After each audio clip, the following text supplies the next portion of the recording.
You are listening to Your Practice Made Perfect. Support, protection, and advice for practicing medical professionals. Brought to you by SVMIC.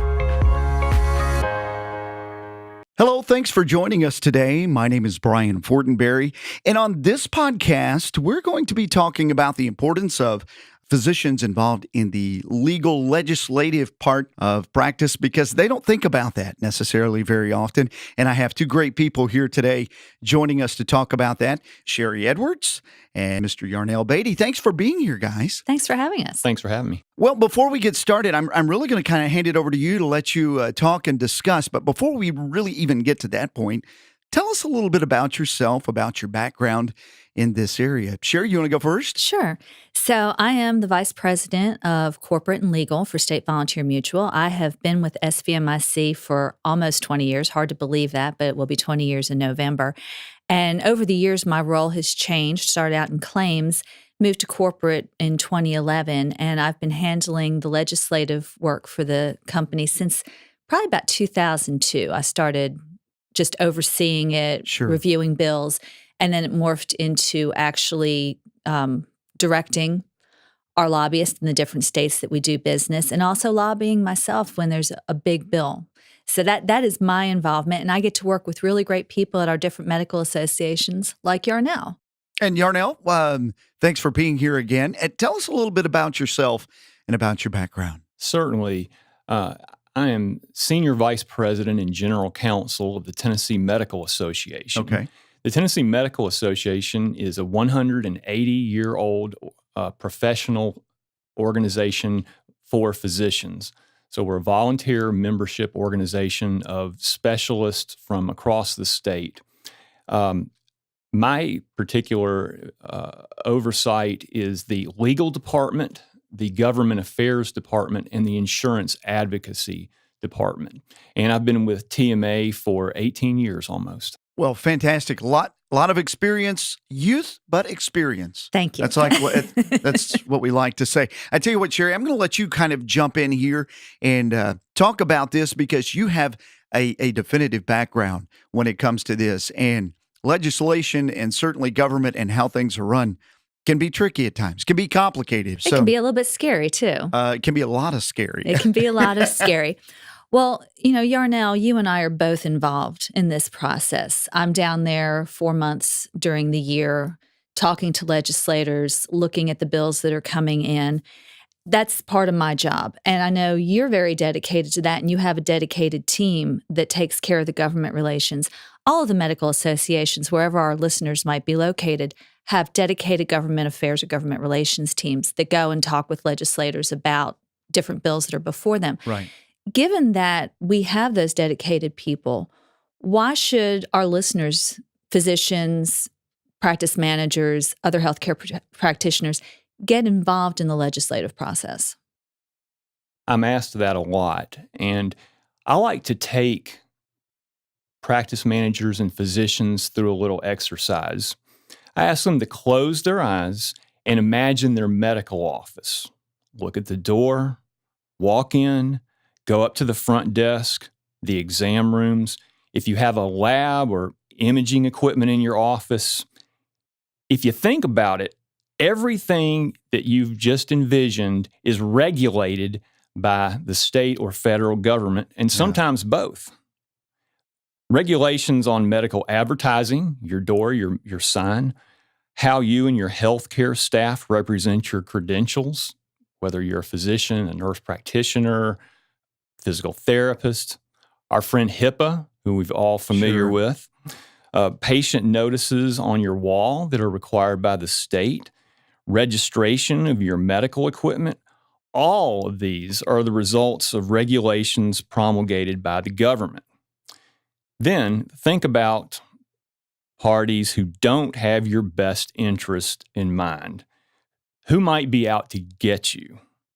Well, trial lawyers want the medical liability gains earned over the last decade to go away, or at least be eroded severely. Health insurers want more leverage to reduce your reimbursement and line their pockets. The government wants to place layer upon layer of regulation on you to confuse you and give it an excuse to recoup your hard-earned money. The government also wants to tell you how to prescribe, whose scope of practice can perform health-related care. Healthcare entities want to use laws to reduce competition in the market. So who is going to fight for you to stop them? Well, isn't that our job, though, as lobbyists? I mean, physicians and practice managers, you think about everything they have to do every day, and they are so incredibly busy. Isn't that what the lobbyists are for? Lobbyists are important, yes, absolutely. But they're only people until lawmakers hear the same message from the people the lobbyists represent, the grassroots. It's the ones that the lobbyists represent who have the real power.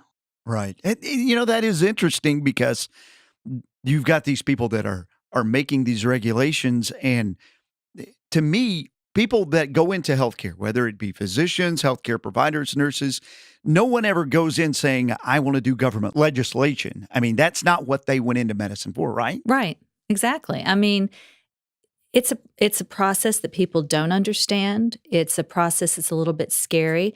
And in the present day, when you're just bombarded with the news about what's going on in Congress and the state legislature, and as we're recording this, we're in election season, so these ads coming at us, the last thing you want to think about at the end of the day or during your day is having to deal with a legislator. But it is very important that physicians do that. But some physicians think, well, nobody's going to listen to me. I mean, I'm a doctor. Why would they listen to me if I go down there? Yeah, absolutely. Physicians have a lot of respect on Capitol Hill and in Congress. I mean, they're the subject matter experts, if you will, in healthcare. A lot of legislators have nothing to do with healthcare in their other job. They might be jewelers, small business owners. Mm-hmm. They might be real estate agents. There are a lot of jobs that have nothing to do with healthcare, but the legislators have to address those healthcare issues. So unless they have a physician on speed dial to inquire about the position on healthcare matters, they really have no go-to except for the lobbyists represented on Capitol Hill. Well, and you two know it best. You don't often go into court and represent yourself. At least a wise person doesn't. You get expert advice. You reach out to people who know this industry the best, and if they're not listening to physicians and people in the know in the healthcare world, it's like going to represent yourself in court and you don't know the law, right? That's the truth. And we have seen firsthand, both Yarnell and I, how physicians getting involved in the process can really make a difference and turn the tide in legislation. As an example, so Brian, you remember the last couple of years, we as a company and TMA have been fighting the patient compensation system legislation that was going through our state legislature here. And it was also in Florida and in Georgia and in Ohio and in Maine and in Montana. And the advocates for that bill had a lot of money behind them, and they were in the ear of our legislators all the time, taking them out to dinner, talking to them, letting them know that this is the best thing since sliced bread. So we had grassroots campaigns, both our company and the companies in the other states, getting our physicians out to call the legislators. Doctors Day on the Hill, we had a bunch of people in white coats down there going to every legislator who was on the judiciary and the health committees, telling them how bad this bill was for doctors and educating them on what really happens in the office and what this would really do to their practice. And through that grassroots effort, they were able to not only kill the bill, the company itself that was pushing the bill folded tent and moved on to something else. Wow. And I know you saw that too this year with the opioid bill. Can you talk a little bit about that? We did. You're referring to Governor Bill Haslam's Tennessee Together bill. The crux of the bill was that it would set limits on the amount of opioids that physicians and other prescribers could prescribe to their patients. And as introduced, it was a very confusing bill, and it had a lot of pitfalls that could have gotten physicians in a lot of trouble, not only from a medical malpractice perspective, but also from their licensing board. One mistake, shouldn't lead to disciplinary action. Sure. But if you have a confusing bill, then that's the natural consequence. Right. We were able to get physician subject matter experts to engage in the process, to meet with legislators, to come down for our day on the Hill when all the legislation was being debated. The great thing about subject matter experts like physicians is that they can relate the specific treatments, the surgeries, the type of interventions that they perform hundreds of times a year, and can give real examples of patients who need the opioids in an amount that is more than what the law would have allowed. And so we were able to, from that, get exceptions built into the law that allows surgical patients, hospice patients, cancer patients, patients like that need more than a 3-day supply of opioids. There's a mechanism now for physicians to supply more if needed. And that wouldn't have happened. I mean, the original bill, you could tell there was no physician input to it. And so things like this, the opioid bill, the doctor of medical science bill that was floating around that would have given physicians assistants a bump up in their title with an 18-month online course. Things like that, physicians being involved, practice managers being involved really made the difference. And it's so important to have those subject matter experts down on the Hill. You want to be the go-to person if there's a question. I know I've been lucky enough to be able to become that in insurance regulations. I know you've done that too, and we really need physicians to get involved so that the legislators know who to pick up the phone and call. And practice managers as well, I would add. Sherie, you talked about the Patients for Fair Compensation law that would have completely changed the healthcare liability laws. Well, practice managers were able to testify as to how that would hit their bottom line in terms of having to pay double almost for premiums to insulate themselves. They're really seeing the money part of that, and which is how important. That works. I mean, a medical practice is a business. Yeah. If they're not paid, then they can't keep their doors open. Right. And the thing that I think is important, at least as I listen to you guys talk, is there is going to be legislation regarding healthcare. We know that. And it is a moving target these days, and it is changing. So there's not the question of if there is going to be legislation. There is definitely going to be. Do you want to be involved as a healthcare provider in what that looks like? Or are you going to sit back and then just going to have to follow whatever comes down the pipe? Exactly. Right? Exactly. And I think one of the messages that we want to get across is some physicians will think, well, nobody's going to listen to me. Especially at the federal level, they may think nobody's going to listen to me. I've had the privilege of being at Capitol Hill in Washington with some of our physicians walking through. And I will tell you, our legislators really want to talk. They really want to find out what's happening in their home districts. SVMIC belongs to a group called the Healthcare Access to Healthcare Group. And it's HCLA. Mm-hmm. And it's made up of companies like ours and then also the specialty organizations. And they work at the federal level to help influence legislation, meet with the legislators, try to shape legislation. One thing that's going through right now is the Good Samaritan bill that would allow physicians to go across state lines to work in natural disasters without having to worry about licensure issues. Like with hurricanes and things that have come up lately. Exactly. Okay. And so we're working very actively now to try to get that through the Congress before the new legislative session starts in January. So we've been talking, and hopefully we have convinced our listeners that they really need to get involved in this process. Yarnell, what are some things that they can do?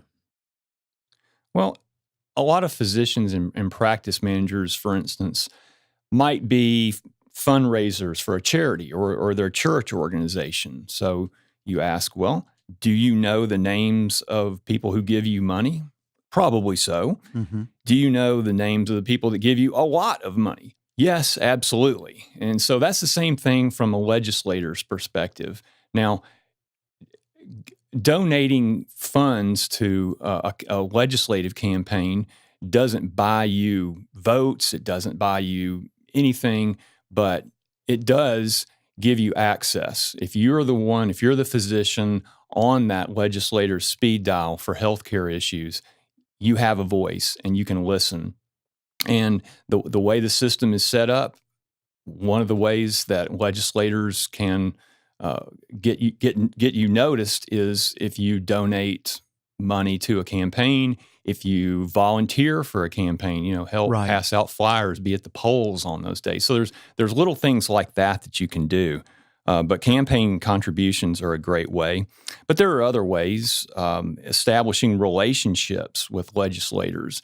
And I don't mean going down there every time you need something. I mean establishing a relationship, like a friend. And so you can reciprocate. You can get to know your federal and state lawmakers. You can request meetings just to discuss general issues, sit down, have a Coke with them, and talk a few healthcare issues. I would encourage lawmakers to look to you for advice, to be that person. If you go to church with a legislator, if you're the physician of a legislator, there's a great opportunity to have side conversations on the issues that really mean a lot to you. And you can just send information to legislators that they may find interesting, articles, studies. We all know that medical marijuana has been a big issue in healthcare in the last few years, both at a state and federal level. I know our members have various positions on that. I also know that a lot of members will just send articles to their legislator or studies on that issue. Now, they're not espousing a particular issue, but they're providing information, and that provides credibility, I think. Going back to campaign contributions. So some people go, I'm not really too sure who to give money to because I'm not sure of their positions and I don't have the time to research it, which is the beauty of a political action committee or a PAC. I know TMA has a PAC. I know Arkansas has one. Kentucky Medical Association has a PAC. How does that work at the association level? How do you decide who to give the money to? Well, the Tennessee Medical Association's PAC is IMPACT, Independent Medicine's Political Action Committee. We accept donations from physicians across the state, and we have that money available to contribute to political campaigns. We primarily will contribute to campaigns of legislators who are known to be physician-friendly on our issues, may have sponsored our bills in the past, may have voted with us on a consistent basis. We want to keep physician-friendly legislators in office, and to do that, it takes political contributions. So by lobbying, we monitor who votes physician-friendly on medical issues, and we track that, and we're able to not only contribute to those who are physician-friendly, but if there are legislators that on a consistent basis favor our opponents, then we might target their opponents in the next election and contribute against them. So that sends a message that if you're not going to vote with us, then we're going to support someone else to replace you. And the truth of the matter when it comes to just about anything, but certainly it seems like in the political arena, is there is strength in numbers. And like Yarnell, when you guys were saying it's important to interact with them with relationships, maybe at church or other organizations you have, those individual relationships are great. But the strength of the numbers of like a political action committee probably has a little more influence, right? Both are important, Sure. Certainly. There's no question about that.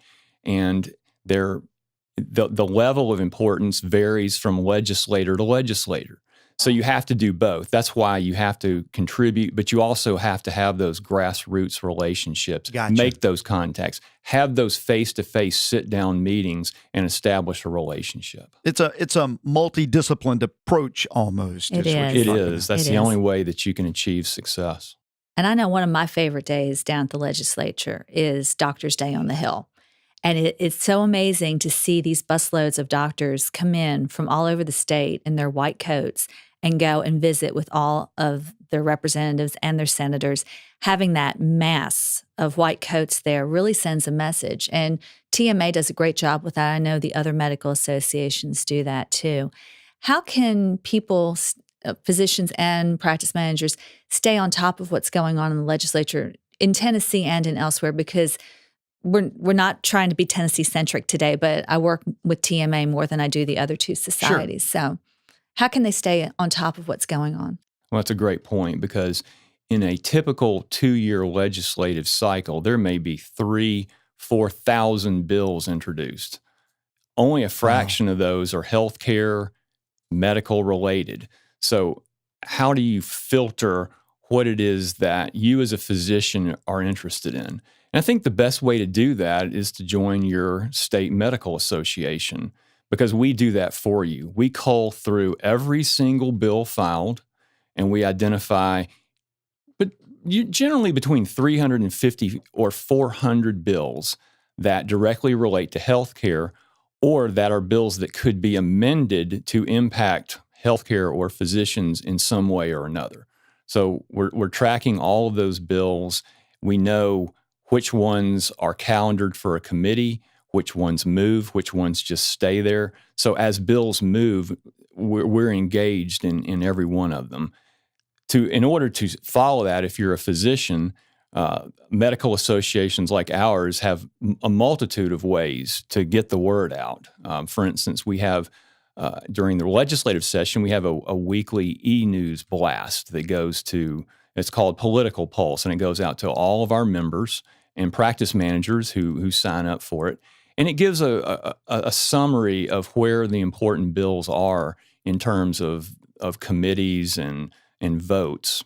It also gives a nice summary of what's coming up in the next week. We might have a call to action where we ask physicians to specifically contact their legislators voting for or against, as the case may be, a certain issue that's coming up in a committee.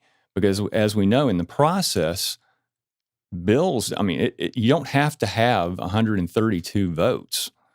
And you just have to get bills through committees that might be 10 or 12 members. Right. If you get a bill killed in that committee, it's gone for the rest of the session. It never sees the Never sees the light of day. Votes. Exactly. And from a practice manager standpoint, MGMA has a chapter in each state, and they do the same thing. They have their advocacy groups. They have their email blast.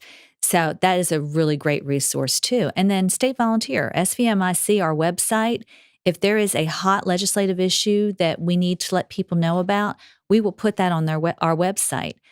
But on the other side of that, if a physician is seeing something, sees a bill that they've got concern about, they should pick up the phone and call me. Sure. It goes back to communication a lot as Absolutely. well. Communicating with your medical association, with your professional liability carrier, and being able to voice your opinion. And what I'm hearing you guys say is there are organizations out there that are willing to fight for you. They're willing to help you. You just have to get involved, right? Absolutely. That's what it takes. And I'll tell you, the ultimate getting involved is to run for office. If you're listening and you're interested in learning more, you can look at the show notes, because we will have links there to the different medical associations and their advocacy groups. And you can anytime. I love to talk to our insureds. I love to talk to our practice managers. So my information, my contact information will be in the show notes too. Yes, and just pick up the phone and call me or email me. I'm usually in my office, except during legislature. Fantastic. So they can call SVMIC. Yes, they can. To get in contact with you. And Yes. Yarnell, they can contact the TMA if they want. Absolutely. If they'd like to, if they're a member of TMA, they can contact me or a member of our government affairs staff. If they're not a member, this may be an excuse to join, because we do provide that voice and that mechanism to establish a grassroots relationship with their legislators. Fantastic. Well, Sherie and Yarnell, I can't thank both of you enough for being here to talk about this incredibly important part of what is involved in healthcare these days with the legislature. And as you said, Sherie, we'll put some links in our show notes as well to direct people to these areas for help. Thanks again. Thank you, Perfect. Ryan. Thank you. Thank you for listening to this episode of Your Practice Made Perfect with your host, Brian Fortenberry. Listen to more episodes, subscribe to the podcast, and find show notes at svmic.com/podcast. The contents of this podcast are intended for informational purposes only and do not constitute legal advice. Policyholders are urged to consult with their personal attorney for legal advice, as specific legal requirements may vary from state to state and change over time.